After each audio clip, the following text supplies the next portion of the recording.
നമ്മുടെ ഭൗമോപരിതലത്തിൻ്റെ ഏകദേശം മൂന്നിൽ രണ്ട് ഭാഗവും ജലമാണ്. ഈ ജലം മുഴുവൻ ഊറ്റിയെടുത്തതിന് ശേഷം ഈ വറ്റി വരണ്ട ഗ്രഹത്തിൻ്റെ സർഫസിൽ ഒരു ഗോളാകൃതിയിൽ നമ്മൾ വയ്ക്കുകയാണെങ്കിൽ ചിത്രത്തിൽ കാണുന്നത്ര വലിപ്പം മാത്രമേ നമ്മുടെ ഭൂമിയുടെ ഉപരിതലത്തിലുള്ള എല്ലാ ജലത്തിനും കൂടി വരികയുള്ളൂ. അതിൽ തന്നെ എത്രയോ ചെറിയ അംശം മാത്രമാണ് ശുദ്ധജലമായിട്ട് നമ്മുടെ മഴയിലൂടെയും ഭൂഗർഭജലത്തിലൂടെയും പുഴയിലൂടെയും മഞ്ഞിലൂടെയും നമുക്ക് ലഭ്യമാകുന്നത് എന്നാലോചിക്കുമ്പോൾ സത്യത്തിൽ ഭൂമി അത്രയ്ക്ക് ജലം നിറഞ്ഞൊരു ഗ്രഹമൊന്നുമല്ല. നമ്മുടെ ഭൂമിയുടെ ആകെ സൈസിൻ്റെ വളരെ വളരെ വളരെ ചെറിയൊരു ശതമാനം മാത്രമാണ് വെള്ളത്തിൻ്റെ രൂപത്തിൽ ഭൂമിയുടെ ഉപരിതലത്തിൽ കാണപ്പെടുന്നത് എന്നാണ് നമ്മൾ വിശ്വസിച്ച് വെച്ചിരുന്നത്. ഭൂമിയുടെ അന്തർഭാഗത്തേക്ക് അധികം പോകുമ്പോഴും ജലത്തിൻ്റെ അംശം കാണപ്പെടുന്നില്ല എന്നും പകരം അതിശക്തമായ കാഠിന്യമേറിയ പാറകളും പിന്നീട് അങ്ങോട്ട് പോകുമ്പോൾ ഉരുവിയൊലിച്ച പല എലമെൻറ്റുകളുമാണ് ഭൂമിയെ നിറച്ചു വച്ചിരിക്കുന്നത് എന്നുള്ള നമ്മുടെ ധാരണയിൽ ഒരു കൂട്ടിച്ചേർക്കലായിട്ടാണ് പുതിയ ചില പഠനങ്ങൾ നേച്ചർ മാഗസിനിൽ ഈ അടുത്ത് പുറത്തു വന്നത്. അതായത് ഏകദേശം ഭൗമോപരിതലത്തിൽ നിന്നും 700 കിലോമീറ്റർ താഴേക്ക് പോയി കഴിഞ്ഞാൽ നമ്മൾ ഈ സർഫസിൽ കാണുന്ന ജലത്തിൻ്റെ 3 മടങ്ങോളം അധികം ജലം ഭൂമിയുടെ അന്തർഭാഗത്ത് കാണപ്പെടുന്നുണ്ട് എന്നുള്ള ഗവേഷകരുടെ നേട്ടത്തെക്കുറിച്ചുള്ള ചർച്ചകൾ സമൂഹ മാധ്യമങ്ങളിൽ ഇപ്പോൾ കാണാം. സത്യത്തിൽ ഭൂമിയുടെ അടിഭാഗത്ത് കാണപ്പെടുന്ന മറ്റൊരു സമുദ്രമാണോ ഇത്?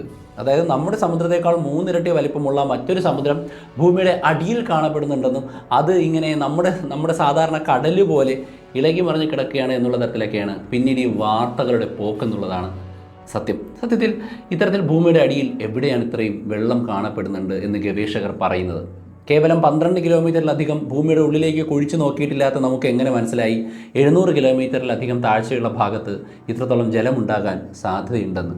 അതോ അതിന് നമ്മളീ കാണപ്പെടുന്ന ജലം തന്നെയാണ്? ഇത്തരം ചോദ്യങ്ങളും അതുമായി ചുറ്റിപ്പറ്റി ഭൂമിയുടെ ഉപരിതലത്തിൽ കാണപ്പെടുന്ന വെള്ളത്തെയും ഭൂമിയുടെ അന്തർഭാഗത്തെക്കുറിച്ചുള്ള സ്വഭാവത്തെയൊക്കെ നമ്മൾ ഒരുപാട് ആലോചിക്കുകയും പഠിക്കുകയും അത്ഭുതപ്പെടുകയും ചെയ്തിട്ടുണ്ട്. പല മെത്തേഡുകളിലൂടെ നമ്മൾ ഭൂമിയെ പഠിക്കാൻ ശ്രമിക്കുമ്പോഴൊക്കെ തന്നെ അതിൻ്റെ സ്ട്രക്ചറിനെ കുറിച്ചും അതിനകത്തേക്കുള്ള പഠനങ്ങളെക്കുറിച്ചും ഒക്കെ നമ്മൾ ക്യൂരിയസ് ആയിട്ടുമുണ്ട്. ഹായ് ഫ്രണ്ട്സ്, JR സ്റ്റുഡിയോയുടെ പുതിയൊരു എപ്പിസോഡിലേക്ക് സ്വാഗതം. ഭൂമിയുടെ അന്തർഭാഗത്ത് ഇപ്പോൾ കാണപ്പെടുന്നതിനേക്കാൾ 3 മടങ്ങ് അധികം ജലമുണ്ടെങ്കിലും അത് സാധാരണ രീതിയിൽ നമ്മുടെ സർഫസിൽ കാണപ്പെടുന്ന തരത്തിലുള്ള ലിക്വിഡ് അല്ലെങ്കിൽ ദ്രാവകാവസ്ഥയിൽ കാണപ്പെടുന്ന ജലമല്ല എന്നുള്ളതാണ്. നമ്മുടെ ഭൂമിയുടെ ഉപരിതലത്തിൽ വെള്ളം 3 അവസ്ഥയിൽ നിലനിൽക്കുന്നത് നമ്മുടെ ഭൂമിയുടെ ശരാശരി താപനില ഒരു 15-16 ഡിഗ്രി സെൽഷ്യസ് ആയതുകൊണ്ടും നമ്മുടെ ഭൂമിയുടെ ചരിവും ഗ്രഹത്തിൻ്റെ ഷേപ്പും മറ്റു കാര്യങ്ങളും മൂലം മഞ്ഞായും മേഘമായും കടലായും ഒക്കെ തന്നെ പല രൂപത്തിൽ വെള്ളം നിലനിൽക്കുന്നതും കൊണ്ടാണ്. ഇവിടെ നിന്ന് നമ്മുടെ ഭൂമിയുടെ താപനിലയ്ക്ക് ചെറിയൊരു വ്യതിയാനമോ നമ്മുടെ അന്തരീക്ഷത്തിൻ്റെ മർദ്ദത്തിന് ചെറിയ വ്യതിയാനമോ ഉണ്ടായാൽ തന്നെ ഈ 3 അവസ്ഥയിൽ ഏതെങ്കിലും ഒരവസ്ഥയിലേക്ക് വെള്ളത്തിൻ്റെ നിലനിൽപ്പ് ചുരുങ്ങിപ്പോകാം. അങ്ങനെയാണെങ്കിൽ നമ്മൾ ജീവിക്കുന്ന പോലെയുള്ളൊരു സാഹചര്യം ഭൂമിയിൽ ഉണ്ടാകുമായിരുന്നില്ല. ഭൂമിയുടെ അന്തർഭാഗത്തേക്ക് പോകുന്തോറും ചൂട് കൂടും എന്നുള്ളത് വളരെ പരമാർത്ഥമായ വസ്തുതയാണ്. കാരണം നമ്മൾ പലപ്പോഴും ഭൂമിയുടെ അന്തർഭാഗത്തേക്ക് ശാസ്ത്രീയമായ ആവശ്യങ്ങൾക്കും എണ്ണ എടുക്കുന്നതിനും മറ്റനവധി കാര്യങ്ങൾക്ക് വേണ്ടി കുഴിക്കുമ്പോഴൊക്കെ തന്നെ നേരിട്ട് മനസ്സിലാക്കുന്ന കാര്യമാണ് ഉള്ളിലേക്ക് പോകുന്തോറും ചൂട് കൂടുമെന്നുള്ളത്. അല്ലെങ്കിൽ തന്നെ ഈ പറയുന്ന അഗ്നിപർവ്വതങ്ങളുടെ ലാവയൊക്കെ തന്നെ എവിടെ നിന്ന് വരുന്നു എന്നുള്ള ചോദ്യത്തിന് നമുക്ക് ഉത്തരമില്ലാതാകും. അതുകൊണ്ട് ഭൂമിയുടെ ഉള്ളിലേക്ക് പോകുന്തോറും ചൂട് കൂടും, ഭൂമിയുടെ ഉള്ളിലേക്ക് പോകുന്തോറും മർദ്ദം കൂടും. കാരണം ഭൂമിയുടെ സെൻറ്ററിലേക്ക് ഈ മാസ് എല്ലാം ഗ്രാവിറ്റി കാരണം ഇങ്ങനെ ഇറുകിയിരിക്കുന്നൊരവസ്ഥയാണ്. അപ്പോൾ സ്വാഭാവികമായിട്ടും ഒരു 700 കിലോമീറ്റർ അകത്തേക്ക് പോകുമ്പോൾ സംഭവിക്കുന്നത് അതിഭയങ്കരമായ പ്രഷറും അതിഭയങ്കരമായിട്ടുള്ള ചൂടുമുള്ള ചില സ്ഥലങ്ങളാണ്. അവിടെ കാണപ്പെടുന്ന ഭൂമിയുടെ മാൻഡിലിലെ ചില പ്രത്യേകതരം കല്ലുകളാണ് ബ്ലൂ റോക്കുകൾ. നമ്മളതിനെ റിംഗ്വുഡൈറ്റ് എന്ന് വിളിക്കും. ഈ റിംഗ്വുഡൈറ്റ് എന്നറിയപ്പെടുന്ന ബ്ലൂ റോക്കുകളുടെ ഒരു പ്രത്യേകത അത് സ്പോഞ്ചി പാറകളാണ്. ഇത്രയും പ്രഷറൈസ്ഡ് ആയിട്ടുള്ള ഭാഗത്തും ജലത്തെ സംഭരിച്ച് വയ്ക്കാൻ കഴിയുന്ന സ്പോഞ്ചി പാറകൾ.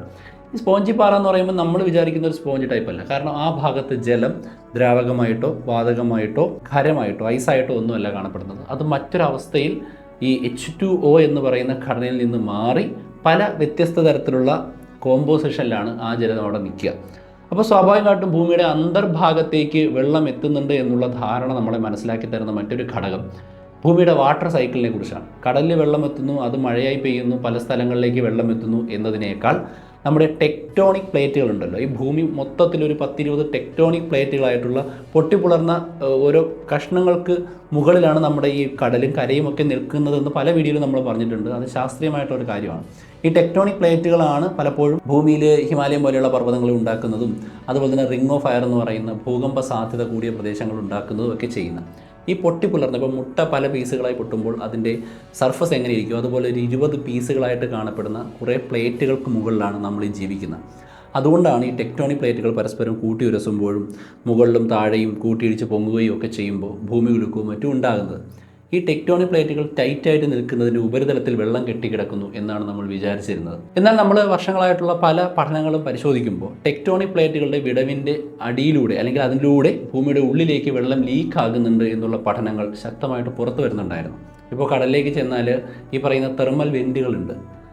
തെർമൽ വെൻ്റ് എന്ന് പറയുമ്പോൾ ഭൂമിയുടെ ഉള്ളിലുള്ള ലാവകളും മറ്റും ആയിട്ട് വെള്ളം ടച്ച് ചെയ്യുമ്പോൾ ചൂടായി പുറത്തേക്ക് വരുന്ന ചൂട് നീർവളമാണ്. അത് കരയിലും വരാം, വെള്ളത്തിലും വരാം. വെള്ളത്തിലാവുമ്പോൾ അത് ചൂട് സൃഷ്ടിക്കും വെള്ളത്തിന് മൊത്തത്തിൽ. കരയിലാകുമ്പോൾ അത് ചൂട് കൊണ്ടിങ്ങനെ നീരാവിയും മറ്റുമായി പ്രഷർ കാരണം ഇങ്ങനെ തെറിക്കും. എന്നാൽ ഈ ടെക്ടോണിക് പ്ലേറ്റുകളുടെ ഉള്ളിലൂടെ വെള്ളം അകത്തേക്ക് ലീക്കാകുന്നുണ്ട് എന്ന് പറയുമ്പോഴും ഇതെങ്ങോട്ട് പോകുന്നു എന്നൊരു ചോദ്യം ഉണ്ടായിരുന്നു. പക്ഷേ നമ്മൾ മനസ്സിലാക്കേണ്ട ഒരു കാര്യം, ഈ ഒരു പഠനം സൂചിപ്പിക്കുന്നത് ഭൂമിയുടെ അധികം ഉള്ളിലേക്ക് ബില്യൺ കണക്കിന് വർഷങ്ങളായിട്ട് ജലം പോകുന്നുണ്ടെന്നും അവിടെ നിന്ന് പഴക്കമുള്ള ചൂടായ ജലം ചിലപ്പോൾ ഭൂമിയുടെ ഉപരിതലത്തിൽ പല പ്രക്രിയകളിലൂടെ, ഇപ്പോൾ തന്നെ വോൾക്കാനോസ് ഒക്കെ ഉണ്ടാകുന്നുണ്ടല്ലോ, അഗ്നിപർവ്വതങ്ങൾ, അതുപോലെ വിടവുകളിലൂടെയും മറ്റും പുറത്തേക്ക് വരുന്നുണ്ട് എന്നുള്ള ഒരു പഠനങ്ങളെയൊക്കെ തന്നെ സാധൂകരിക്കുന്ന മറ്റൊരു പഠനമാണ് ഇത്തരത്തിൽ വെള്ളം കാണാൻ സാധ്യതയുണ്ട് എന്ന് ഗവേഷകർ പറയുന്നത്. 12 കിലോമീറ്ററാണ് മനുഷ്യർ ഇതുവരെ കുഴിച്ചിട്ടുള്ള ഭൂമിയുടെ ഏറ്റവും ആഴം കൂടിയൊരു ഗർത്തം. അതിനേക്കാൾ നമ്മൾ നോക്കിക്കഴിഞ്ഞാൽ ഏകദേശം 11 കിലോമീറ്റർ ആഴം വരുന്നുണ്ട് പസഫിക് സമുദ്രത്തിലെ മറിയാന ട്രെഞ്ചിലുള്ള ചലഞ്ചർ ഡെപ്ത് എന്ന് പറയുന്നത്. ഈ ഒരു ആഴത്തിന് താഴേക്ക് നമ്മൾ നേരിട്ട് പോയിട്ടില്ലാത്തപ്പോൾ എങ്ങനെയാണ് 700 കിലോമീറ്റർ താഴെ ഇത്തരത്തിലുള്ള വെള്ളത്തിൻ്റെ സംഭരണിയുണ്ട് എന്ന് ഗവേഷകർ കണ്ടെത്തിയതെന്ന് ചോദിച്ചു കഴിഞ്ഞാൽ അവരുപയോഗിച്ചത് ഭൂകമ്പത്തിൻ്റെ പലതരത്തിലുള്ള സാധ്യതകളാണ്. അതിനെക്കുറിച്ച് ഞാൻ വ്യക്തമായിട്ട് പിന്നെ പറയാം.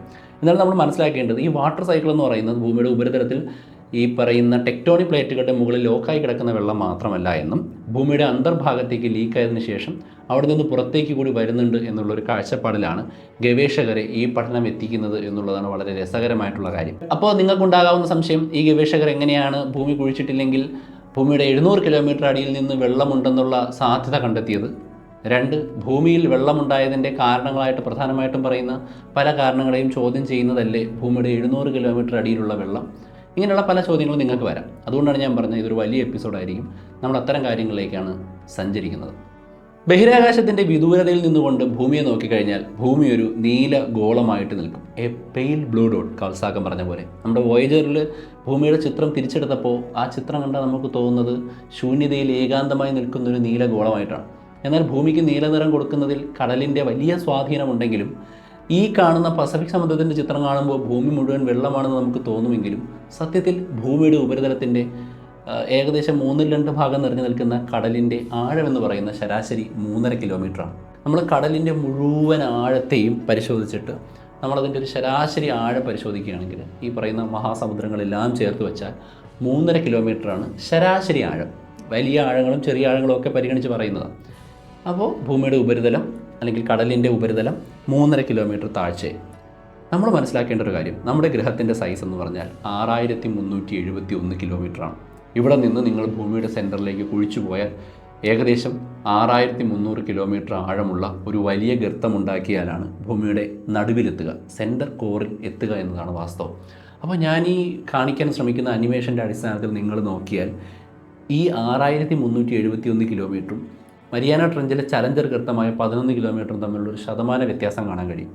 അതായത് ഈ കടലിൽ വെള്ളം കെട്ടി നിൽക്കുന്ന ഹൈറ്റും നമ്മുടെ ഭൂമിയുടെ ആക്ച്വൽ റേഡിയസ്, അതിൻ്റെ ആഴവും പരിശോധിച്ചാൽ ആകെ ഭൂമിയുടെ ഉപരിതലത്തിൻ്റെ 0.2% സമുദ്രജലം നിറഞ്ഞു നിൽക്കുന്ന കടലുകൾ കൊണ്ട് നിറഞ്ഞിരിക്കുന്നത്. വെറും 0.2%, 1% പോലുമില്ല ഭൂമിയുടെ ഉപരിതലത്തിൽ ജലത്തിൻ്റെ അളവും ഭൂമിയുടെ വലിപ്പവും തമ്മിൽ പരിശോധിച്ചാൽ. അതായത് അത്രത്തോളം വലിയ ഒരു ഗ്രഹത്തിൻ്റെ ചെറിയ ഒരു ശതമാനം മാത്രമാണ് വെള്ളം നിറഞ്ഞു നിൽക്കുന്നത്. ഭൂമിയുടെ മുഴുവൻ വെള്ളവും വറ്റിച്ചൊരു ഗോളമാക്കിയാൽ ഈ വറ്റി വരേണ്ട ഭൂമിയുടെ ഉപരിതലവും ഭൂമിയുടെ സൈഡിൽ വെച്ചിരിക്കുന്ന വെള്ളത്തിൻ്റെ ഗോളവും തമ്മിലുള്ള സൈസ് വ്യത്യാസം നമ്മളെ അത്ഭുതപ്പെടുത്തും എന്നുള്ളത്. അതുകൊണ്ട് നമ്മൾ മനസ്സിലാക്കേണ്ട ഒരു കാര്യം, ഭൂമിയുടെ ഉപരിതലത്തിൽ വെള്ളം മുഴുവൻ വറ്റിച്ചാലും ഭൂമി ഒരു പെർഫെക്റ്റ് നല്ല സ്മൂത്ത് ആയിട്ടുള്ളൊരു ഗോളം തന്നെയായിരിക്കും. ഭൂമിയുടെ സൈസിൽ നമ്മൾ പറയുമ്പോൾ ജിയോഡെസിക് എന്നും ഒബ്ലേറ്റസ് ഫെറോയിഡ് എന്നൊക്കെ പറയുമെങ്കിലും ഭൂമിയുടെ ഉപരിതലത്തിലെ ഏറ്റവും ആഴം കൂടിയ ഗർത്തം 11 കിലോമീറ്ററും ഏറ്റവും ഉയരം കൂടിയ എവറസ്റ്റ് കൊടുമുടി ഏകദേശം 8.8 കിലോമീറ്ററുമായിട്ട് നിൽക്കുമ്പോൾ ഈ 11 കിലോമീറ്ററും 8 കിലോമീറ്ററും തമ്മിലുള്ള ആ ഒരു വലിപ്പ വ്യത്യാസം, ഏറ്റവും ആഴം കൂടിയ സ്ഥലവും ഏറ്റവും പൊക്കം കൂടിയ സ്ഥലവും തമ്മിലുള്ള വലിപ്പ വ്യത്യാസം പരിശോധിച്ചാൽ ഭൂമിയുടെ ആകെ വലിപ്പത്തിൻ്റെ അടിസ്ഥാനത്തിൽ അതൊന്നും അല്ല. അതായത് വളരെ സിമ്പിളായിട്ട് പറഞ്ഞാൽ ഭൂമിയേക്കാൾ 10 മടങ്ങ് വലിപ്പമുള്ള ഒരു അന്യഗ്രഹ ജീവി ഉണ്ടെന്ന് വിചാരിക്കുക. ഇപ്പോൾ നമ്മൾ അന്യഗ്രഹ ജീവി എന്ന് പറയുമ്പോഴൊക്കെ സൂക്ഷിക്കണം. കാര്യം ഇതിനെ എങ്ങനെയാണ് മിസ്ഇൻറ്റർപ്രറ്റ് ചെയ്യുന്നതെന്ന് അറിയില്ല. പക്ഷേ ഞാൻ എഡ്യൂക്കേഷണൽ പർപ്പസിൻ്റെ അടിസ്ഥാനത്തിലാണ് ഈ ഏലിയൻസ് എന്നൊക്കെ പറയുന്നത്. ഒരു വലിയ അന്യഗ്രഹ ജീവിയുണ്ട്, അന്യഗ്രഹ ജീവിയുടെ മുന്നിൽ ഭൂമി ഇത്രയേ ഉള്ളൂ എന്ന് വിചാരിക്കാം. ഇത്ര നമ്മൾ ഗ്ലോബ് എങ്ങനെ കാണുന്നു അതുപോലെ ആ അന്യഗ്രഹ ജീവി ഭൂമിയുടെ സർഫസിലൂടെ ഇങ്ങനെ കൈ പരതി കഴിഞ്ഞാൽ ആക്ച്വലി ഭൂമിയുടെ കുഴികളും മലകളും കുന്നുകളും താഴ്വാരങ്ങളും മരിയാന ട്രെഞ്ചും ചലഞ്ചർ ഗർത്തവും ഹിമാലയനും മറ്റു കൊടുമുടികളും എല്ലാം ആ അന്യഗ്രഹ ജീവിക്ക് ടച്ച് ചെയ്താൽ അറിയാൻ പറ്റില്ല. അത്രത്തോളം സ്മൂത്തായിരിക്കും ഭൂമിയുടെ സർഫസ്. കാരണം ഭൂമിയുടെ സർഫസിലുള്ള നിമ്നോന്നതങ്ങൾ, കുഴികളും ഗർത്തങ്ങളും ഒക്കെ തന്നെ അത്രത്തോളം ഇറലവൻ്റാണ് ഭൂമിയുടെ സൈസ് വെച്ച് നോക്കുമ്പോൾ. അതുകൊണ്ട് ഈ സർഫസിൽ കാണപ്പെടുന്ന ഉയർച്ച താഴ്ചകളൊന്നും തന്നെ ഭൂമിയുടെ സർഫസിൽ നമുക്ക് വളരെ കാര്യമായിട്ട് ഡിറ്റക്റ്റ് ചെയ്യാൻ പോലും സാധിക്കില്ല. അത്ര ചെറിയ കുഴികളും അത്ര ചെറിയ കുന്നുകൾ മാത്രമാണ് ഈ 6371 ശരാശരി കിലോമീറ്റർ റേഡിയസ് ഉള്ള ഭൂമിയുടെ ഉപരിതലം എന്ന് നമ്മൾ മനസ്സിലാക്കുക. അത്രത്തോളം വലിയ പെർസെൻറ്റേജ് ഒന്നുമില്ല. എന്നാൽ ഭൂമിയുടെ സർഫസ് നിറയെ വെള്ളമാണ്, ഭൂമിയുടെ ഉള്ളിൽ വെള്ളമുണ്ടെന്ന് പറയുന്നു. ഈ വെള്ളം ഭൂമിയിൽ എങ്ങനെ വന്നു എന്നൊരു ചോദ്യമുണ്ട്. നമ്മൾ പലപ്പോഴും ഒറിജിൻസ് ചോദിക്കാറുണ്ട്. ഈ പ്രപഞ്ചം എങ്ങനെയാണ് ഉണ്ടായത്, സൂര്യൻ എങ്ങനെയാണ് ഉണ്ടായത്, സൗരയൂഥം എങ്ങനെ ഫോം ചെയ്തു, ഭൂമി എങ്ങനെ ഉണ്ടായി, ജീവൻ എങ്ങനെ ഫോം ചെയ്തു, ഇങ്ങനെ പല കാര്യങ്ങളും നമ്മൾ ചോദിക്കാറുണ്ട്. ഈ ചോദ്യങ്ങൾ നമുക്ക് കുറേ ചോദ്യങ്ങൾ പുറകോട്ട് ചിന്തിക്കുമ്പോഴുള്ള കുറേ ചോദ്യങ്ങൾക്ക് ആൻസർ ഉണ്ട്. നമ്മൾ തീ എങ്ങനെ കണ്ടുപിടിച്ചു, ചക്രം എങ്ങനെ കണ്ടുപിടിച്ചു, കൃഷി എങ്ങനെ കണ്ടുപിടിച്ചു, എങ്ങനെ വീട് വയ്ക്കാൻ പഠിച്ചു, എങ്ങനെ മരം മുറിക്കാൻ പഠിച്ചു, ഇതൊക്കെ നമുക്ക് ഏകദേശം ഫോസിൽ പഠനങ്ങളിലൂടെയും മറ്റുമൊക്കെ മനസ്സിലാക്കാൻ പറ്റും. ദിനോസറുകൾ എങ്ങനെ ഇല്ലാതായി എന്നതിനെക്കുറിച്ച് ഏറെക്കുറെ ധാരണയുള്ളതും ഇതുപോലുള്ള പഠനങ്ങൾ കൊണ്ടാണ്. കാരണം ദിനോസറുകൾ ജീവിച്ചിരുന്ന കാലഘട്ടവും അക്കാലത്ത് ഗൾഫ് ഓഫ് മെക്സിക്കോയിൽ വന്ന് വീണ ഒരു ആസ്ട്രോയിഡാണ് ദിനോസറുകളെ തകർക്കാൻ സാധ്യതയുണ്ടായത്, ഇല്ലാതാക്കാൻ കാരണമായത് എന്നൊക്കെ നമുക്ക് പറയാൻ പറ്റുന്ന തെളിവുകളുണ്ട്. പക്ഷേ അതിൻ്റെ പിന്നിലേക്ക് ചിന്തിക്കുമ്പോൾ പല കാര്യങ്ങളും നമുക്ക് മനസ്സിലാക്കാൻ ആവശ്യമായ തെളിവുകളില്ല, നേരിട്ടുള്ള തെളിവുകളില്ല. അപ്പോൾ നമ്മൾ പലപ്പോഴും അനുമാനങ്ങളിൽ എത്തിച്ചേരുന്നു, സാധ്യമായിട്ടുള്ള ചില നിഗമനങ്ങളിൽ എത്തിച്ചേരുന്നു. ഞാൻ ഈ പറഞ്ഞ നേച്ചർ മാഗസിനിൽ ഈ അടുത്ത് പുറത്തു വന്ന പഠനത്തിൻ്റെ അടിസ്ഥാനത്തിൽ വെള്ളത്തേക്കാൾ 3 മടങ്ങ് വെള്ളം ഭൂമിക്ക് അടിയിലുണ്ട് എന്ന് പറയുന്ന ഒരു ഗവേഷണ പശ്ചാത്തലത്തിൽ ഭൂമിയിൽ എങ്ങനെ വെള്ളമുണ്ടായി എന്നുള്ള ചോദ്യം റീവിസിറ്റ് ചെയ്യപ്പെടേണ്ടതാണ്. പലപ്പോഴും ഭൂമിയിൽ എങ്ങനെ വെള്ളമുണ്ടായി എന്ന് ചിന്തിക്കുമ്പോൾ മറുപടിയായിട്ട് വരുന്ന ഒന്നിലധികം കാര്യങ്ങളുണ്ട്. അതിലൊന്ന് ഛിന്നഗ്രഹങ്ങളും ആസ്ട്രോയിഡുകളുടെയും സാന്നിധ്യം മൂലം ഭൂമിയിൽ വെള്ളമുണ്ടായി എന്നുള്ളൊരു ഉത്തരമാണ്. അതായത് ഭൂമി ആദ്യം ഉണ്ടായത് ആദ്യത്തെ പ്രോട്ടോ സണ്ണിൻ്റെ ഒരു ഡിസ്കിലാണ്. അതായത് സോളാർ സിസ്റ്റം ഉണ്ടായെന്ന് വിശ്വസിക്കപ്പെടുന്ന ഒരു രീതിയുണ്ട്. അതല്ലാതെ മറ്റൊരു രീതിയിലും സോളാർ സിസ്റ്റം ഉണ്ടാകാൻ വഴിയില്ല എന്ന് ഗവേഷകർ പറയുന്നു. അതായത് പൊട്ടിത്തെറിച്ച മറ്റൊരു നക്ഷത്രത്തിൻ്റെ അവശിഷ്ടങ്ങൾ കൂടിച്ചേർന്ന ഭാഗത്ത് നിന്ന് അതിൽ ബാക്കി വന്ന ഹൈഡ്രജനും ഹീലിയവും ചേർന്ന ഭാഗത്ത് ആദിമ സൂര്യൻ ഫോം ചെയ്യുകയും ഈ പൊട്ടിത്തെറിച്ച നക്ഷത്രത്തിലുണ്ടായിരുന്ന മൂലകങ്ങൾ ഓക്സിജൻ, കാർബൺ അങ്ങനെയുള്ള മൂലകങ്ങളെല്ലാം കൂടിച്ചേർന്നുകൊണ്ട് ആ സൂര്യന് ചുറ്റും കറങ്ങി തിരിഞ്ഞ് പല ഗ്രഹങ്ങളായി രൂപപ്പെടുകയും ചെയ്തു എന്നാണ് പറയുന്നത്. കാരണം അല്ലാതെ ഒരിക്കലും ഒരു നക്ഷത്രവും അതിനു ചുറ്റും ഇത്രത്തോളം റിച്ച് ആയിട്ടുള്ള എലമെൻറ്റുകളുള്ള ഗ്രഹങ്ങളും രൂപപ്പെടാനുള്ള സാധ്യതയില്ല. അങ്ങനെ ഒരു പ്രോട്ടോ പ്ലാനറ്ററി ഡിസ്ക് ആയിരുന്നു ആദ്യം ഉണ്ടായിരുന്നത്. ഈ ഡിസ്കിൽ ഉള്ള ശക്തമായ കറക്കത്തിൻ്റെ ഫലമായി ഗ്രഹങ്ങളെല്ലാം ഒരു പ്രത്യേക ഡയറക്ഷനിൽ സൂര്യനെ കറങ്ങുന്ന രീതിയിൽ ഗ്രാവിറ്റി മൂലം ഒത്തുചേർന്ന് ഗോളങ്ങളായി രൂപപ്പെട്ട് ഇന്ന് കാണുന്ന സൗരയൂഥത്തിൻ്റെ ആദിമ രൂപമുണ്ടാകുന്നു. ഇങ്ങനെ ആദിമ രൂപമുണ്ടാകുമ്പോൾ തിളച്ചുമറിയുന്ന ഗ്രഹങ്ങളായിരുന്നു ഉണ്ടായിരുന്നത്. സൂര്യനും അതുപോലെ സൂര്യനെ ചുറ്റുന്ന ഗ്രഹങ്ങളും ഒക്കെ തന്നെ അന്ന് ഭയങ്കരമായ ചൂടായിരുന്നു. എന്നാൽ ഗ്രഹങ്ങൾ തണുത്തുറയാൻ ആരംഭിച്ചു. കാരണം അവയിൽ ശക്തമായിട്ടുള്ള ഹെവി എലമെൻറ്റുകൾ ഉണ്ടായിരുന്നു. ഇപ്പോൾ നമ്മൾ കാണുന്ന സിലിക്കണും ഓക്സിജനും സൾഫറും ഒക്കെ ഭൂമിയിലും ചൊവ്വയിലും ബുധനിലും ശുക്രനിലും ഒക്കെ കാണുന്നതുകൊണ്ട്. അതേസമയം ഹൈഡ്രജൻ്റെയും ഹീലിയത്തിൻ്റെയും ഒക്കെ സാന്നിധ്യമുള്ള കുറച്ചുകൂടി ഔട്ടർ ലെയറിലോട്ട് ചേർന്ന് നിന്ന എലമെൻറ്റുകളെല്ലാം കൂടി ചേർന്ന് വാതക ഗോളങ്ങളായി മാറി എന്നുള്ളതാണ് നമ്മുടെ അനുമാനം. അത്തരത്തിൽ ഭൂമി രൂപപ്പെടുന്ന സമയത്ത് മറ്റ് ഗ്രഹങ്ങളെ അപേക്ഷിച്ച് ഭൂമിയിൽ നല്ല രീതിയിലുള്ള സാഹചര്യം ഉണ്ടാകാൻ കാരണം സൂര്യനിൽ നിന്ന് ഭൂമിയുടെ അകലമായിരുന്നു. അങ്ങനെയാണ് ഭൂമി ജീവന് സാധ്യതയുള്ള സ്റ്റേബിളായിട്ടുള്ള ഒരു ഗ്രഹമായി മാറാൻ തുടങ്ങിയത്. അത്തരത്തിൽ ആ സമയത്ത് വളരെ വയലൻ്റ് ആയിട്ടുള്ള സ്ഥലങ്ങളിലൂടെയാണ് സോളാർ സിസ്റ്റം ചലിച്ചുകൊണ്ടിരുന്നത്. സ്വാഭാവികമായിട്ടും പ്രപഞ്ചത്തിൻ്റെ പല കോണുകളിൽ നിന്ന് വരുന്ന ഉൽക്കകളും മീറ്റിയോറൈറ്റുകളും ആസ്ട്രോയിഡുകളും ഒക്കെ തന്നെ ഭൂമിയിലും ഭൂമിക്ക് ചുറ്റുമുള്ള ചൊവ്വയിലും ശുക്രനിലും ഒക്കെ വന്നിടിക്കാനുള്ള സാധ്യതയുണ്ട്. ഇങ്ങനെ പാറക്കഷ്ണങ്ങൾ ഭൂമിയിൽ വന്നിടിച്ചതിൻ്റെ ഫലമായിട്ടാണ് ഭൂമിയിൽ ജലമുണ്ടായത് എന്ന് ഒരു കൂട്ടം ഗവേഷകർ അവകാശപ്പെടുന്നുണ്ട്. അതിന് പ്രധാനപ്പെട്ട കാരണമായിട്ട് പറയുന്നത് ഇന്ന് നമ്മൾ നോക്കിക്കഴിഞ്ഞാൽ ഔട്ടർ സോളാർ സിസ്റ്റത്തിൽ നിന്ന് വരുന്ന പല ധൂമകേതുക്കളും പല കോമറ്റുകളിലും ജലമുണ്ട്. ആ ജലം ഇവാപ്പറേറ്റ് ചെയ്ത് പോകുമ്പോൾ സൂര്യൻ്റെ അടുത്തേക്ക് വന്ന് ഇവാപ്പറേറ്റ് ചെയ്ത് പോകുമ്പോഴാണ് വാല് രൂപപ്പെടുന്നത്, ഈ വാൽ നക്ഷത്രങ്ങളിൽ. അപ്പോൾ ഇവ വെള്ളമുള്ള അല്ലെങ്കിൽ വെള്ളത്താൽ റിച്ചായ ഗോളങ്ങളായിട്ട് പ്രപഞ്ചത്തിൻ്റെ പല കോണുകളിലും ഉള്ളപ്പോൾ അവ വന്ന് ഭൂമിയിൽ ഇടിച്ചു കഴിഞ്ഞാൽ ഭൂമിയിൽ ജലത്തിൻ്റെ സാന്നിധ്യം ഉണ്ടാകുമെന്ന് പറയുന്ന ഗവേഷകരുണ്ട്. പക്ഷേ ഇന്ന് കാണുന്ന അത്രത്തോളം ജലം ഉണ്ടാക്കാൻ പര്യാപ്തമാണോ അത്തരത്തിലുള്ള ഗോളങ്ങളുടെ വന്നിടിക്കൽ എന്നൊരു ചോദ്യമുണ്ട്. ഉദാഹരണത്തിന് നമ്മൾ ഛിന്നഗ്രഹ ബെൽറ്റിലേക്ക് പരിശോധിക്കുന്ന സമയത്ത് അവിടെയുള്ള ചില ഛിന്നഗ്രഹങ്ങളിൽ വെള്ളത്തിൻ്റെ സാന്നിധ്യമുണ്ട്. ഈ വെള്ളത്തിൻ്റെ സാന്നിധ്യം നമ്മൾ ഗവേഷകർ പല രീതിയിൽ പഠിക്കാറുണ്ട്. ഇപ്പോൾ തന്നെ ചില ഛിന്നഗ്രഹങ്ങൾ ഭൂമിയുടെ അരികിലേക്ക് പോകുമ്പോൾ നാസയുടെ സോഫിയ എന്ന് പറയുന്നൊരു ടെലസ്കോപ്പ് ഉണ്ട്. ഈ ഒരു പ്ലെയിനിൽ സെറ്റ് ചെയ്തിരിക്കുന്ന ടെലസ്കോപ്പാണ്. ഈ ടെലസ്കോപ്പ് അപ്പർ അറ്റ്മോസ്ഫിയറിലൂടെ ഈ വിമാനത്തെ പറപ്പിച്ചതിന് ശേഷം ടെലസ്കോപ്പ് ഉപയോഗിച്ചുകൊണ്ട് നമുക്ക് ചിഹ്നഗ്രഹത്തിൻ്റെ അതിനകത്തുള്ള എലമെൻറ്റുകളെ പഠിക്കാൻ പറ്റും. അങ്ങനത്തെ സാങ്കേതികവിദ്യ നമ്മുടെ കയ്യിലുണ്ട്, സ്പെക്ട്രോസ്കോപ്പി പോലെയുള്ള. അപ്പോൾ അത്തരത്തിൽ ആ ഗോളങ്ങളിൽ കാണപ്പെടുന്ന ജലത്തിൻ്റെ ഘടനയും സ്വഭാവവും, ഐസോടോപ്പുകൾ, ഡ്യൂട്ടീരിയം കൊണ്ടുള്ള വാട്ടറാണോ, ട്രിഷ്യം കൊണ്ടുള്ള വാട്ടറാണോ, പ്രോട്ടിയം കൊണ്ടുള്ള വാട്ടറാണോ, അങ്ങനെയൊക്കെയുള്ള പല കോമ്പോണൻസ് ഉണ്ട് വെള്ളത്തിന്. സാധാരണ നമ്മൾ കാണുന്ന വെള്ളത്തിനുപരി വെള്ളത്തിൽ ഹൈഡ്രജൻ്റെയും ഓക്സിജൻ്റെയും സ്വഭാവത്തിൽ വ്യത്യാസമുള്ള ജലതന്മാത്രകളുമുണ്ട്. അത്ര മനസ്സിലാക്കി വെച്ചേക്കുക. അപ്പോൾ അത്തരത്തിലുള്ള വെള്ളത്തിൻ്റെ ഘടകങ്ങളെ പഠിച്ചതിന് ശേഷം അവ ഭൂമിയിലുള്ള അതേ ശതമാനമാണോ എന്ന് അന്വേഷിക്കുമ്പോൾ ഈ ഛിന്നഗ്രഹങ്ങളിൽ നിന്നും വാൽനക്ഷത്രങ്ങളിൽ നിന്നും ഭൂമിയിൽ ഒരുപാട് വെള്ളം എത്താൻ സാധ്യതയില്ല എന്ന് പറയുന്ന ഗവേഷകരുണ്ട്. അതായത് മറ്റേതോ മാർഗത്തിലൂടെയാണ് ഭൂമിയിൽ വെള്ളമുണ്ടായത്.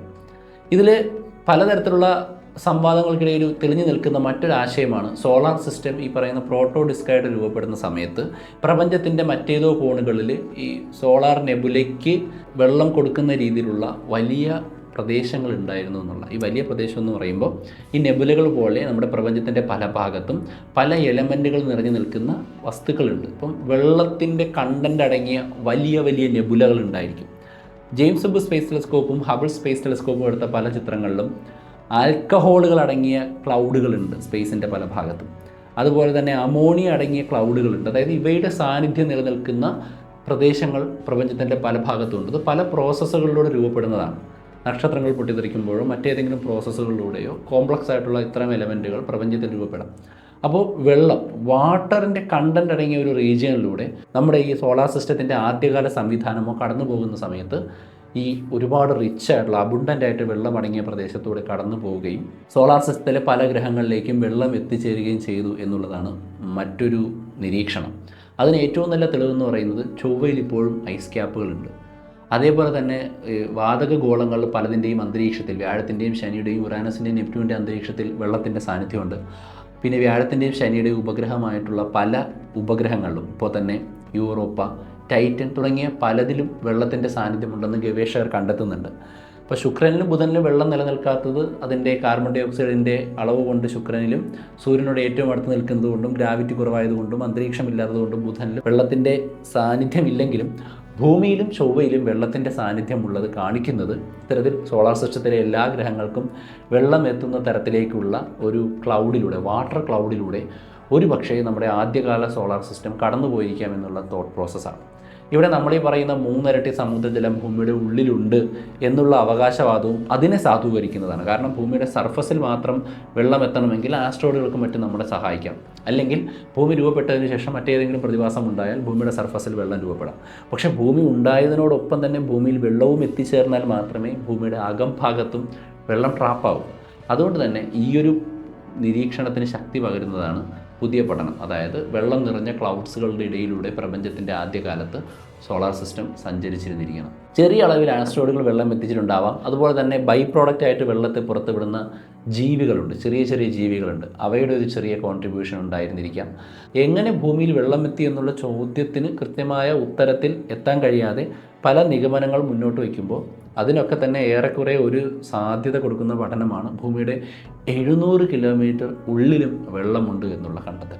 ഞാൻ ഇത്രയും പറയുമ്പോൾ ഭൂമിയുടെ അന്തർഭാഗത്തെക്കുറിച്ചോ ഈ ഭൂമിയുടെ അന്തർഭാഗത്തെക്കുറിച്ച് നമ്മൾ എങ്ങനെ പഠിക്കുന്നു എന്നതിനെക്കുറിച്ചോ ഇതുവരെയും പറഞ്ഞില്ല. ഞാൻ ഈ പറയുന്ന കാര്യത്തിൽ ചിലപ്പോൾ നിങ്ങൾക്ക് കൺഫ്യൂഷൻ ഉണ്ടാകാൻ സാധ്യതയുണ്ടെന്ന് എനിക്ക് മനസ്സിലായി. നമ്മൾ ആദ്യം മനസ്സിലാക്കേണ്ടത് ഈ 6371 കിലോമീറ്റർ ആരമുള്ള ഒരു ഗോളമാണ് ഭൂമി എന്ന് പറയുമ്പോൾ നമ്മൾ ഇവിടെ നിന്ന് ഒരു കുഴി കുഴിച്ചാൽ അത് ഭൂമിയുടെ കേന്ദ്രഭാഗത്തെത്താൻ 6371 കിലോമീറ്റർ സഞ്ചരിക്കണമെന്നുള്ളതാണ്.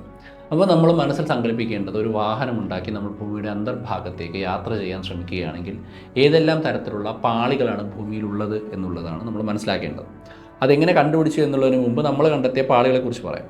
ആദ്യം നമ്മൾ ഈ കാണുന്ന ഉപരിതലം എന്ന് പറയുന്നത് ക്രസ്റ്റാണ്. ഈ മരങ്ങൾ നിൽക്കുന്നതും നമ്മൾ നിൽക്കുന്നതും ഈ പറയുന്ന കിണർ കുഴിക്കുന്നതും വെള്ളത്തിൻ്റെ സാന്നിധ്യമുള്ളതും കടലിൽ വെള്ളം കെട്ടിക്കിടക്കുന്ന ഈ ഒരു ഉപരിതലം ശരാശരി 40 കിലോമീറ്റർ വരെ താഴ്ചയുള്ള ക്രസ്റ്റായിട്ടാണ് അറിയപ്പെടുന്നത്. ഈ ക്രസ്റ്റിന് പല സ്ഥലത്തും പലതരത്തിലുള്ള ആഴമുണ്ട്. ചിലപ്പോൾ 100 കിലോമീറ്റർ ആഴമുള്ള ക്രസ്റ്റുള്ള പ്രദേശങ്ങളുണ്ട്. ഈ ക്രസ്റ്റ് കുഴിച്ച് നമ്മൾ പോയി കഴിഞ്ഞാൽ നമുക്ക് പലതരത്തിലുള്ള പാളികളായിട്ട് കളിമണ്ണും മറ്റ് സാധനങ്ങളും കാണാം. ഭൂഗർഭ ജലവിധാനം ഉണ്ടായിരിക്കും, പെട്രോളിയത്തിൻ്റെ സാന്നിധ്യം ഉണ്ടായിരിക്കും. പലതരത്തിലുള്ള ഭൂമിയുടെ ഭൗമ പ്രക്രിയയുടെ ഭാഗമായിട്ടും ഈ ടെക്ടോണിക് പ്ലേറ്റുകൾ ഈ ക്രസ്റ്റിൻ്റെ ഭാഗത്ത് നിൽക്കുന്നത് കൊണ്ട് അതിൻ്റെ ചലനം മൂലമുണ്ടായ പ്രതിഭാസം കൊണ്ട് പലപ്പോഴും ഭൂമിയുടെ സർഫസിൽ നിന്ന് അതിൻ്റെ ഉള്ളിലേക്ക് ഫോസിലുകളും മറ്റ് വസ്തുക്കളും പോയിരിക്കാം, അകത്ത് നിന്ന് പുറത്തേക്ക് വസ്തുക്കൾ വന്നിരിക്കാം. വോൾക്കാനിക് ഇറപ്ഷൻ ഉണ്ടാകാൻ കാരണമായ കാര്യങ്ങളൊക്കെ തന്നെ അവസാനം ഏറ്റവും മുകളിൽ വന്ന് നിൽക്കുന്നത് ഈ പറയുന്ന ക്രസ്റ്റ് ഏരിയയിലാണ്. ഈ ക്രസ്റ്റ് ഏരിയയ്ക്ക് താഴെ ഈ ശരാശരി 40 കിലോമീറ്ററിന് താഴെ ചെന്ന് കഴിഞ്ഞാൽ പിന്നെ നമ്മൾ എത്തുന്ന ഒരു ലെയറാണ് മാൻറ്റിൽ എന്ന് പറയുന്ന ലെയർ. ഈ മാൻറ്റിൽ എന്ന് പറയുന്ന ഭാഗത്തെക്കുറിച്ച് നമുക്ക് അധികം വിവരമില്ലെങ്കിലും ഭൂമിയിലെ ഏകദേശം ഭൂമിയുടെ ഉള്ളിനെ നമ്മളിങ്ങനെ കുറുകെ കീറി മുറിച്ചാൽ ഒരു 40 മുതൽ 50% വരെ ഭൂമിയുടെ ലെയർ എന്ന് പറയുന്നത് മാൻറ്റിലാണ്. ഏകദേശം ഈ 6300ഓളം കിലോമീറ്റർ താഴ്ചയിൽ 2900 കിലോമീറ്ററോളം ആഴം വരെ ഉള്ള ഒരു ഭാഗമാണ് മാൻറ്റിൽ എന്ന് പറയുന്നത്. മാൻറ്റിലിന് നല്ല ചൂടുണ്ട്. ക്രസ്റ്റ് എന്ന് പറയുന്ന ഭാഗം വരെ മാത്രമേ നമുക്ക് ഈ ഒരു ടെമ്പറേച്ചർ ഉള്ളൂ, ഒപ്റ്റിമം ടെമ്പറേച്ചർ ഉള്ളൂ. ഇതിൻ്റെ അടിയിലേക്ക് ഭൂമി ഭയങ്കര വയലൻ്റായിട്ട് ചുട്ടുപഴുത്തിരിക്കുന്ന അവസ്ഥ തന്നെയാണ്. നമ്മുടെ സർഫസ് ഇങ്ങനെ തണുത്തത് കൊണ്ടാണ് നമുക്കിവിടെ നിൽക്കാൻ പറ്റുന്നത്. നമ്മൾ ഏകദേശം കുഴിച്ചൊരു 8-9 കിലോമീറ്ററിലധികം കുഴിക്കുമ്പോൾ തന്നെ നമുക്ക് 100 ഡിഗ്രി സെൽഷ്യസിൽ കൂടുതൽ താപനില ഡിറ്റക്ട് ചെയ്യാൻ സാധിക്കുന്ന രീതിയിലാണ് നമ്മുടെ ഭൂമിയുടെ ഉള്ളിലേക്ക് പോകുമ്പോഴുള്ള അവസ്ഥ. അതുകൊണ്ട് തന്നെയാണ് നമുക്ക് ഭൂമിയുടെ ഉള്ളിലേക്ക് കുഴിക്കാൻ കഴിയാത്തത്. പക്ഷേ നമ്മൾ കുഴിച്ചിട്ടുണ്ട് 10-12 കിലോമീറ്റർ, അത് ഞാനിപ്പോൾ പറയാം. എന്തായാലും ഉള്ളിലേക്ക് ചെന്നാൽ മാൻറ്റിൽ എന്ന് പറയുന്ന ഏകദേശം ഒരു 50% അടുപ്പിച്ച് ഭൂമിയുടെ ഉള്ളിൽ മാൻറ്റിൽ എന്ന് പറയുന്ന ലെയറാണെന്നാണ് നമ്മുടെ വിശ്വാസം. ഈ 2900 കിലോമീറ്റർ താഴെ പോയി കഴിഞ്ഞാൽ പിന്നെ വരുന്നത് ഔട്ടർ കോറും അതിനുശേഷം ഭൂമിയുടെ സെൻറ്റർ ഭാഗമായിട്ടുള്ള ഇന്നർ കോറുമാണ്. ഔട്ടർ കോറും ഇന്നർ കോറും ഒക്കെ വളരെ പ്രത്യേകത നിറഞ്ഞതാണ്. കാരണം അതിൻ്റെ ഉള്ളിലേക്ക് പോകുമ്പോൾ തിളച്ചു മറിയുന്ന പലതരത്തിലുള്ള എലമെൻറ്റുകൾ, നിക്കലും അയണിൻ്റെയൊക്കെ തന്നെ അയോൺസുകളാണ് സാധാരണ അതിൻ്റെ ഉള്ളിലുള്ളത്. കാരണം ശക്തമായ ചൂടുണ്ട്. പിന്നെ നമുക്ക് മാഗ്നറ്റിക് ഫീൽഡ് ഉള്ളത് കൊണ്ട് തന്നെ ഇത്തരത്തിലുള്ള എലമെൻറ്റുകളാണ്, മെറ്റൽ എലമെൻറ്റുകളുടെ അയോണിക രൂപങ്ങളാണ് നമുക്ക് ഈ മാഗ്നറ്റിക് ഫീൽഡും അതേപോലെ തന്നെ പലതരത്തിലുള്ള എഫക്റ്റുകളും തരുന്നത് എന്ന് മനസ്സിലാക്കാം. എന്നാൽ ഈ പ്രഷർ, അതിശക്തമായിട്ടുള്ള മർദ്ദം മൂലം പലപ്പോഴും നമ്മുടെ കോർ വളരെ സോളിഡായിട്ടും ഔട്ടർ ലെയർ പലപ്പോഴും ലിക്വിഡായിട്ടും ഒക്കെ നിൽക്കുന്നു എന്നാണ് ഗവേഷകർ പറയുന്നത്. ഇതൊക്കെ പറയാനേ പറ്റൂ എന്ന് പറയാനുള്ള പ്രധാനപ്പെട്ട കാരണം നമ്മൾ കുഴിച്ച് നോക്കിയിട്ടില്ല എന്നുള്ളതാണ്. ഡയറക്റ്റ് ഒബ്സർവേഷനിലൂടെ നമുക്ക് പാറക്കഷ്ണങ്ങളെയും ഭൂകമ്പങ്ങളിലൂടെ നമ്മുടെ ടെക്ടോണിക് പ്ലേറ്റ് താഴേക്കും മുകളിലേക്കും പോകുന്നതിലൂടെ അടിയിൽ നിന്ന് വരുന്ന വസ്തുക്കളെയും വോൾക്കാനിക് ഇറപ്ഷനുകളെയൊക്കെ പഠിക്കാമെങ്കിലും ഏറ്റവും കൂടുതൽ നമ്മൾ ശ്രദ്ധ കേന്ദ്രീകരിക്കുന്നത് ഭൂകമ്പങ്ങളെക്കുറിച്ച് പഠിക്കുക എന്നുള്ളതാണ്. നമ്മളീ പറയുന്ന നേച്ചർ മാഗസിനിൽ വന്ന ഭൂമിയുടെ അന്തർഭാഗത്ത് ഒരുപാട് വെള്ളമുണ്ടെന്ന് പറഞ്ഞ പഠന റിപ്പോർട്ടിനെ പ്രധാനമായിട്ടും ആശ്രയിച്ചിരിക്കുന്നത് ഏകദേശം 2000ഓളം സീസ്മോമീറ്ററുകളെയാണ്. സീസ്മോമീറ്ററുകൾ എന്ന് പറയുന്നത് ഭൂമിയിലുണ്ടാകുന്ന ഭൂകമ്പങ്ങളെ പഠിക്കാൻ സഹായിക്കുന്ന ഉപകരണങ്ങളെയാണ്. ഭൂമി കുലുക്കങ്ങൾ ഡിറ്റക്റ്റ് ചെയ്യാനും അതിൻ്റെ തീവ്രത അറിയാനും റിച്ചർ സ്കെയിൽ അതിനെ രേഖപ്പെടുത്താനും സീസ്മോമീറ്ററുകൾ നമ്മളെ സഹായിക്കുന്നു.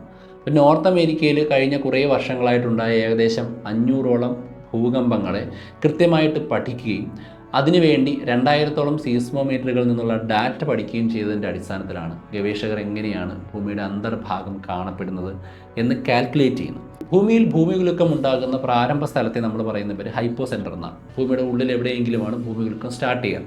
അതിങ്ങനെ പല സ്പീഡിലും പല ട്രാജക്ടറിയിലും ഭൂമിയുടെ പല ലെയറുകളിലൂടെ സഞ്ചരിച്ച് കരയിലെത്തും. ഇപ്പോൾ ജപ്പാനിലൊരു ഭൂകമ്പം ഉണ്ടായി എന്ന് പറഞ്ഞാൽ ജപ്പാനിൽ എവിടെയാണ് ഭൂകമ്പം അനുഭവപ്പെട്ടത് അതിന് നമ്മൾ എപ്പി സെൻറ്റർ എന്ന് പറയും. അതേസമയം ഈ ഭൂകമ്പം എവിടെയാണ് ഭൂമിക്ക് അടിയിൽ രൂപപ്പെട്ടത് അതിനെ നമ്മൾ ഹൈപ്പോ സെൻറ്റർ എന്ന് പറയും. ഈ ഹൈപ്പോ സെൻറ്ററും എപ്പി സെൻറ്ററും തമ്മിലൊരു ഡിസ്റ്റൻസ് ഉണ്ട്. അത് ഭൂമിയുടെ പല ലെയറുകളിലൂടെ ഈ ഭൂമി കുലുക്കത്തിൻ്റെ വേവുകൾ സഞ്ചരിക്കുന്ന ആ ഒരു സാന്നിധ്യം അനുസരിച്ചിരിക്കും. ഹൈപ്പോ സെൻറ്ററിലുണ്ടായ അതേ വേവ് ആയിരിക്കില്ല ഭൂമിയുടെ സർഫസിലെ എപ്പി സെൻറ്ററിലും മറ്റ് പ്രദേശത്തും അനുഭവപ്പെടുക. അത് ഏറിയും കുറഞ്ഞുമിരിക്കും. അതിന് കാരണം ഭൂമിയുടെ പല ലെയറുകളുടെ സാന്നിധ്യമാണെന്നാണ് ഗവേഷകർ പറയുന്നത്. ഈ പറയുന്ന ഹൈപ്പോ സെൻറ്ററിലുണ്ടായ ഭൂകമ്പത്തിൻ്റെ തരംഗങ്ങളുടെ വേഗതയും അവയുടെ ഡയറക്ഷനും വ്യത്യാസപ്പെടുന്നത് പലതരത്തിലുള്ള എലമെൻറ്റുകളിലൂടെ കടന്നു വരുന്നത് കൊണ്ടാണ്. അപ്പോൾ ഈ പഠനത്തിൽ നമ്മൾ ഭൂമിയുടെ അടിഭാഗത്തൊക്കെ ഉണ്ടാകുന്ന ഭൂകമ്പങ്ങളെ പഠിക്കുന്ന സമയത്ത് ഭൂകമ്പ തരംഗങ്ങൾ കടന്നു വരുന്ന പ്രദേശത്തിൻ്റെ സാന്നിധ്യം മൂലം നമ്മുടെ സീസ്മോമീറ്ററിൽ നമ്മൾ ഡിറ്റക്റ്റ് ചെയ്യുന്ന വേവുകളിൽ നമുക്ക് ഇത് ഏതെല്ലാം എലമെൻറ്റുകളിലൂടെയാണ് കടന്നു വന്നത് എന്ന് മനസ്സിലാക്കാൻ സാധിക്കും. അത്തരത്തിലുള്ള 2000ഓളം സീസ്മോമീറ്ററുകളെ കൃത്യമായി പഠിച്ചിട്ട് 500ഓളം ഭൂകമ്പങ്ങളെ നിരന്തരം നിരീക്ഷിച്ചുകൊണ്ടാണ് ഗവേഷകർ പറഞ്ഞത് ഭൂമിക്കടിയിൽ വളരെയധികം ജലത്തിൻ്റെ അംശമുള്ള ഭാഗങ്ങളുണ്ട്. കാരണം ഈ ജലാംശത്തിലൂടെ ഭൂകമ്പത്തിൻ്റെ തരംഗങ്ങൾ കടന്നു വരുന്ന വഴിക്ക് ജലം ഒരു പർട്ടിക്കുലർ കമ്പനങ്ങളെ, എനർജിയാണല്ലോ കമ്പനം എന്ന് പറയുന്നത്, ഈ കമ്പനങ്ങളെ പിടിച്ചെടുക്കും. ഇതിൽ പ്രൈമറി വേവും ഉണ്ട്, പി വേവും ഉണ്ട്, എസ് വേവും ഉണ്ട്, സെക്കൻഡറി വേവും ഉണ്ട്. പ്രൈമറി വേവുകൾ സെക്കൻഡറി വേവുകളായിട്ട് മാറുന്നത് ഈ പല എലമെൻറ്റുകളിലൂടെ കടന്നു പോകുമ്പോഴാണ്. ഇപ്പോൾ ഹാർഡ് റോക്ക്, മിനറലുകൾ, വാട്ടർ, ഇതിലൊക്കെ കടന്നു പോകുന്ന തരംഗങ്ങൾ കടന്നു പോയി തിരിച്ച് നമുക്ക് കിട്ടുന്നത്, അല്ലെങ്കിൽ അതിലൂടെ പാസ് ചെയ്യുമ്പോൾ കിട്ടുന്നത് വ്യത്യാസമുള്ള തരംഗങ്ങളാണ്. ഈ തരംഗങ്ങളുടെ സ്വഭാവം പഠിക്കുമ്പോൾ ഇത് വെള്ളത്തിലൂടെയാണ് കടന്നു പോയത് എന്ന് മനസ്സിലാക്കാം. അതായത് 700 കിലോമീറ്റർ താഴ്ചയിലും മറ്റുമുള്ള ഹൈപ്പോ സെൻറ്ററുകളിൽ നിന്ന് വരുന്ന ഭൂകമ്പങ്ങളുടെ തരംഗങ്ങൾ വളരെയധികം വെള്ളത്തിൻ്റെ സാന്നിധ്യമുള്ള പ്രദേശങ്ങളിലൂടെ പോയതായിട്ട് ഗവേഷകർക്ക് മനസ്സിലായി. അങ്ങനെയാണ് ഭൂമിക്കടിയിൽ 3 ഇരട്ടി കടലിലുള്ളതിനേക്കാൾ വെള്ളമുണ്ടെന്ന് ഗവേഷകർ പറയുന്നത്. ഇതാണ് ഏറ്റവും നല്ല രീതിയിൽ നമ്മൾ ഭൂമിയുടെ അന്തർഭാഗത്തെക്കുറിച്ച് പഠിക്കുന്നത്. ഇനി മറ്റു മാർഗം മനുഷ്യൻ തന്നെ ചെയ്യുന്ന രീതികളുണ്ട്. അതായത് എക്സ്പ്ലോഷനൊക്കെ ഭൂമിക്കടിയിൽ ഉണ്ടാക്കി കമ്പനങ്ങൾ ഉണ്ടാക്കിയതിന് ശേഷം കൃത്രിമമായിട്ട് ആ കമ്പനങ്ങളെ പഠിച്ചതിന് ശേഷവും ഭൂമിക്കടിയിലുള്ള തരംഗങ്ങളെക്കുറിച്ച് മനസ്സിലാക്കാൻ സാധിക്കും. ഏറ്റവും നല്ല മെത്തേഡ് ഈ പറയുന്ന ഭൂകമ്പനങ്ങളെ തിരിച്ചറിയുക എന്നുള്ളതാണ്. എന്തുകൊണ്ട് ഭൂമി കുഴിച്ച് അടിയിലേക്ക് പോയതിന് ശേഷം ഭൂമിയുടെ ലെയറുകൾ പഠിച്ചുകൂടാ എന്ന് ഇപ്പോൾ നിങ്ങൾക്ക് സംശയം തോന്നുന്നില്ലേ? അതിനെക്കുറിച്ചാണ് ഇനി നമ്മൾ സംസാരിക്കാൻ പോകുന്നത്. ഭൂമിയിൽ ആഴത്തിലുള്ള ഗർത്തങ്ങൾ രൂപീകരിച്ചതിന് ശേഷം ഭൂമിയുടെ അന്തർഭാഗത്തെക്കുറിച്ച് പഠിക്കണം എന്നുള്ള മനുഷ്യൻ്റെ ആഗ്രഹത്തിന് വർഷങ്ങളുടെ പഴക്കമുണ്ട്. ഈവൻ നമ്മളൊരു ബോർഹോൾ ഉണ്ടാക്കുന്ന സമയത്ത് നമ്മൾ ഭൂമിയുടെ ഉള്ളിലേക്ക് കുഴി ഉണ്ടാക്കുകയാണ്. പക്ഷേ നമ്മൾ ഏകദേശം 1 കിലോമീറ്റർ കുഴിച്ചാൽ പോലും ഈ 6371 കിലോമീറ്റർ എന്ന് പറയുന്ന ഭൂമിയുടെ ആഴത്തിൻ്റെ ഒരു ഭാഗത്ത് പോലും എത്തില്ല. നമ്മൾ ഇതുവരെ ഉണ്ടാക്കിയ കുഴികളൊന്നും ഭൂമിയുടെ ആകെ വലിപ്പത്തിൻ്റെ 1% പോലും എത്തുന്നില്ല. ഞാൻ പറഞ്ഞു, ഏറ്റവും ആഴം കൂടിയ സ്ഥലമായിട്ടുള്ള മരിയാന ട്രഞ്ചിലെ ചലഞ്ചർ ഗർത്തം 0.2% പോലും ഭൂമിയുടെ ആഴത്തിൻ്റെ, അല്ലെങ്കിൽ ഭൂമിയുടെ സെൻറ്ററിലേക്കുള്ള ആഴത്തിൻ്റെ ഭാഗത്ത് എത്തിയിട്ടില്ല. അപ്പോൾ സ്വാഭാവികമായിട്ടും ഇത്രയും ടെക്നോളജിയൊക്കെ ഉള്ള മനുഷ്യൻ എന്തുകൊണ്ട് ഭൂമിയെക്കുറിച്ച് നന്നായിട്ട് പഠിക്കുന്നില്ല? സമുദ്രത്തെക്കുറിച്ച് 5%, 10% മാത്രമേ അറിവുള്ളൂ. ഭൂമിയുടെ ഉൾഭാഗത്തെക്കുറിച്ച് നേരിട്ട് എത്ര ശതമാനം അറിവുണ്ട്? അതിനുവേണ്ടിയുള്ള പല പഠനങ്ങളും ആരംഭിച്ചത് സ്പേസ് റേസിൻ്റെ സമയത്ത് തന്നെയാണ്. ശീതയുദ്ധം ഉണ്ടാകുന്ന സമയത്ത് സോവിയറ്റ് യൂണിയനും അമേരിക്കയും തമ്മിലുള്ളൊരു കോമ്പറ്റീഷൻ്റെ ഭാഗമായിട്ട് തന്നെ സ്പേസിലേക്ക് പോയതുപോലെ ഭൂമിയെക്കുറിച്ച് പഠിക്കാനും പല പദ്ധതികളും ഉണ്ടായിരുന്നു. അതിൽ അമേരിക്ക 1958 സ്റ്റാർട്ട് ചെയ്തൊരു പദ്ധതിയാണ് മോഹോൾ പദ്ധതി. പക്ഷേ 1966 അമേരിക്കൻ കോൺഗ്രസ് ഫണ്ട് കൊടുക്കാത്തതുകൊണ്ട് ആ പദ്ധതി അവർ ഉപേക്ഷിക്കുകയാണ് ചെയ്തത്. എന്നാൽ അതിനേക്കാൾ ഏറ്റവും ഇമ്പോർട്ടൻ്റ് ആയിട്ട് നമുക്ക് പറയാൻ കഴിയുന്നത് സോവിയറ്റ് യൂണിയൻ 1970കളിൽ സ്റ്റാർട്ട് ചെയ്ത കോല പെനിൻസുലയിലുള്ള കോല ഡീപ്പ് വെൽ പ്രോജക്റ്റിനെ കുറിച്ചാണ്. അതിനെക്കുറിച്ച് നമ്മൾ പണ്ട് സംസാരിച്ചിട്ടുണ്ട്, നിങ്ങൾ ഒരുപാട് കേട്ടിട്ടുണ്ട്. യൂട്യൂബിൽ ഇതിനെക്കുറിച്ച് സെർച്ച് ചെയ്ത് കഴിഞ്ഞാൽ ഭൂമിയുടെ അന്തർഭാഗത്ത് നരകത്തിൻ്റെ നിലവിളി കേട്ടതുകൊണ്ട് കുറേ സോവിയറ്റ് സയൻറ്റിസ്റ്റുകളും അതുപോലെ തന്നെ ജിയോളജിസ്റ്റുകളും കുഴൽക്കിണർ കുഴിക്കുന്നത് നിർത്തി എന്നുള്ള രീതിയിൽ ഒരുപാട് രീതിയിലുള്ള കോൺസ്പിറസി നിങ്ങൾക്ക് കേൾക്കാം. ശാസ്ത്രം പഠിക്കുന്ന സമയത്ത് മനസ്സിലാക്കുക, അതിനെക്കുറിച്ച് കൂടുതൽ അറിയാനുള്ളൊരു ജിജ്ഞാസ ഉണ്ടാവണം, അന്വേഷിച്ച് പോകണം, ഫാക്ട് ചെക്ക് ചെയ്യണം. അതുകൊണ്ട് കോല പെനിൻസുലയെക്കുറിച്ചുള്ള നല്ല വീഡിയോസുകൾ നിങ്ങൾ കാണാൻ ശ്രമിക്കുക. 1970 സോവിയറ്റ് യൂണിയൻ നേതൃത്വം കൊടുത്ത റഷ്യയുടെ കിഴക്കൻ ഭാഗത്തായിട്ടുള്ളൊരു പെനിൻസുലയാണ് കോല പെനിൻസുല എന്ന് പറയുന്നത്. ഈ സ്കാൻഡിനേവിയൻ രാജ്യങ്ങളുടെ അടുത്തായിട്ട് വരുന്നൊരു പ്രദേശമാണ്. അവിടെ നിന്ന് ഭൂമിയുടെ ഉള്ളിലേക്ക് പരമാവധി കുഴിക്കുക എന്നുള്ള ലക്ഷ്യത്തോടു കൂടി ഫണ്ട് ചെയ്യുകയും കുറേ ആളുകൾ വർഷങ്ങളായിട്ട് ശ്രമിക്കുകയും ചെയ്ത് 20 വർഷം കൊണ്ട് 7.5 കിലോമീറ്റർ ആഴത്തിൽ കോല പെനിൻസുലയിലെ കോല ഡീപ്പ് വെല്ലിൽ ഏകദേശം 9 ഇഞ്ച് ഡയമീറ്റർ വരുന്ന ഒരു വലിയ ബോർഹോൾ ഉണ്ടാക്കാൻ അവർക്ക് സാധിച്ചു.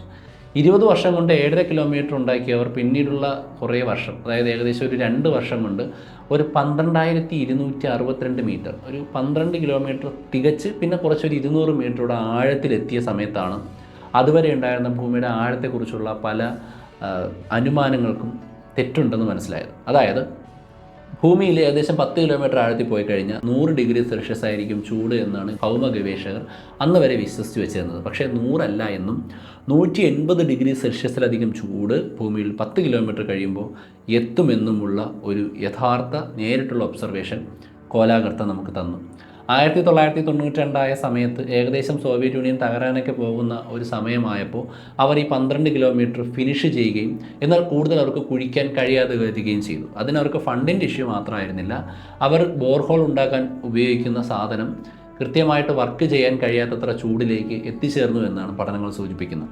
അതുമാത്രമല്ല, ഓരോ തവണ ഈ 12 കിലോമീറ്റർ കഴിഞ്ഞ് കുഴിക്കുമ്പോഴും സൂപ്പ് പോലുള്ള അല്ലെങ്കിൽ ഉരുകിയ പ്ലാസ്റ്റിക് പോലെയുള്ള ഭാഗമാണ് അവർക്ക് നിരന്തരം നീക്കം ചെയ്യേണ്ടി വന്നത്. ഇത് നീക്കം ചെയ്ത് പുതിയ ഗർത്തം ഉണ്ടാക്കാൻ അവർക്ക് കഴിയുന്നില്ല. പകരം ഇതിങ്ങനെ വന്ന് നിറഞ്ഞുകൊണ്ടിരിക്കുന്നു, നീക്കം ചെയ്യുന്നു, വന്ന് നിറയുന്നു. അതുകൊണ്ട് ഏകദേശം ഒരു 12,200 മീറ്ററൊക്കെ എത്തിയപ്പോൾ അവർ ഡ്രില്ലിങ് സ്റ്റോപ്പ് ചെയ്യുകയാണ് ചെയ്തത് എന്നാണ് പറയുന്നത്. എന്നാൽ ഇതിൻ്റെ ഉൾഭാഗത്ത് നിന്ന് കണ്ടെത്തിയ പല ലെയറുകളിലും ഏകദേശം 7-7.5 കിലോമീറ്റർ ആഴത്തിൽ പോലും മൈക്രോ പ്ലാങ്ടണുകൾ, അതായത് ഇപ്പോഴും പ്ലാങ്ടണുകൾ ഉണ്ട്, എന്നാലും ആദ്യകാല മൈക്രോ പ്ലാങ്ടണുകൾ ജീവിച്ചിരുന്നതിൻ്റെ ഫോസിൽ സാമ്പിളുകൾ വീണ്ടെടുക്കാൻ സോവിയറ്റ് ഗവേഷകർക്ക് കഴിഞ്ഞു.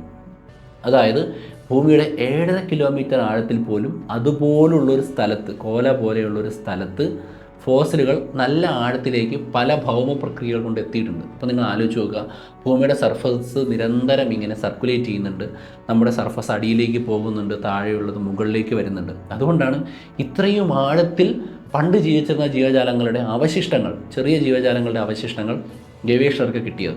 അത്തരത്തിലുള്ള പല ഗ്രൗണ്ട് ബ്രേക്കിംഗ് സ്റ്റഡികളും ഈ ഒരു കോല പെനിൻസുല ഗർത്തത്തിൻ്റെ അല്ലെങ്കിൽ ഈ ഒരു കുഴൽക്കിണറിൻ്റെ ഡ്രില്ലിങ്ങിൽ നിന്ന് ഗവേഷകർക്ക് കിട്ടി.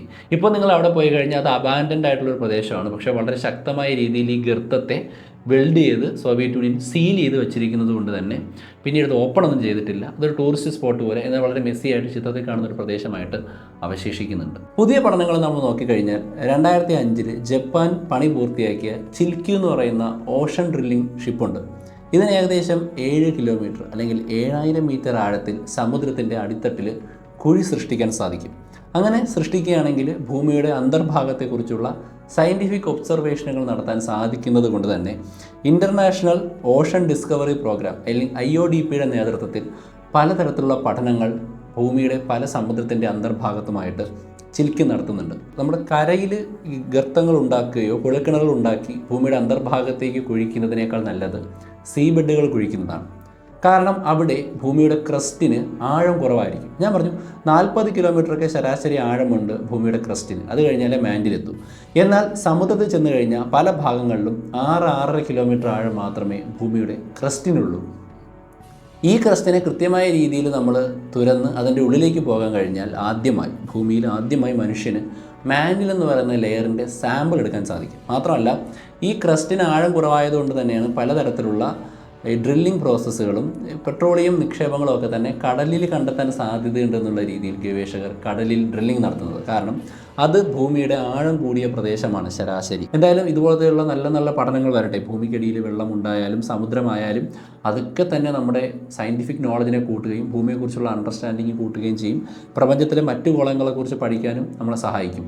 പക്ഷേ നിങ്ങൾ മനസ്സിലാക്കേണ്ടത്, ഈ വാർത്തകളൊക്കെ കാണുമ്പോൾ നമ്മുടെ സമുദ്രത്തിൻ്റെ 3 ഇരട്ടി വെള്ളമുള്ള മറ്റൊരു സമുദ്രത്തിൽ തിരമാലയടിച്ച് ജീവജാലങ്ങളൊക്കെ കറങ്ങി നടക്കുന്ന മറ്റൊരു ഭാഗം ഭൂമിയുടെ അടിയിലുണ്ടെന്നും ഈ ഭൂമി മുഴുവൻ വെള്ളം കൊണ്ട് നിറയ്ക്കാൻ കഴിയുന്ന രീതിയിലുള്ള ജലമാണ് അതിൻ്റെ ഉള്ളിലുള്ളത് എന്നുള്ള രീതിയിൽ വാർത്തയെ മിസ്ഇൻറ്റർപ്രറ്റ് ചെയ്തിട്ട് വ്യൂവർഷിപ്പ് കൂട്ടാൻ വേണ്ടി പടച്ചു വിടുന്ന മലയാളം മാധ്യമങ്ങൾ ഉൾപ്പെടെയുള്ള മലയാളം ഓൺലൈൻ മീഡിയ ഉൾപ്പെടെയുള്ള കാര്യങ്ങൾ നിങ്ങൾ തിരിച്ചറിയുക.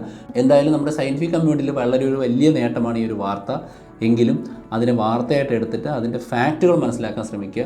പൊടിപ്പും തെങ്ങലും അതുപോലെ തന്നെ ഇമാജിനേഷനും കയറ്റി നമ്മുടെ ശാസ്ത്രം പഠിപ്പിക്കാൻ ശ്രമിക്കുമ്പോൾ യഥാർത്ഥത്തിൽ നമുക്ക് നഷ്ടപ്പെടുന്നത് യഥാർത്ഥ ഐഡിയ മനസ്സിലാക്കാനുള്ളൊരു കഴിവ് കൂടിയാണ് എന്ന് ഓർമ്മിപ്പിച്ചുകൊണ്ട് ഞാൻ എപ്പിസോഡ് നിർത്തുകയാണ്. വീഡിയോയിൽ നിന്ന് ഒരുപാട് കാര്യങ്ങൾ നിങ്ങൾക്ക് മനസ്സിലായെന്ന് പ്രതീക്ഷിക്കുന്നു. ഇത്രയും നേരം കേട്ടിരുന്നതിന് നന്ദി. നിങ്ങൾക്ക് ഇഷ്ടപ്പെട്ടു, ജെന്യുവിനായിട്ട് നിങ്ങൾക്ക് ഇഷ്ടപ്പെട്ടു എങ്കിൽ ലൈക്ക് ചെയ്യുക. അടുത്ത എപ്പിസോഡിൽ വീണ്ടും കാണാം. അതുവരെ ബൈ.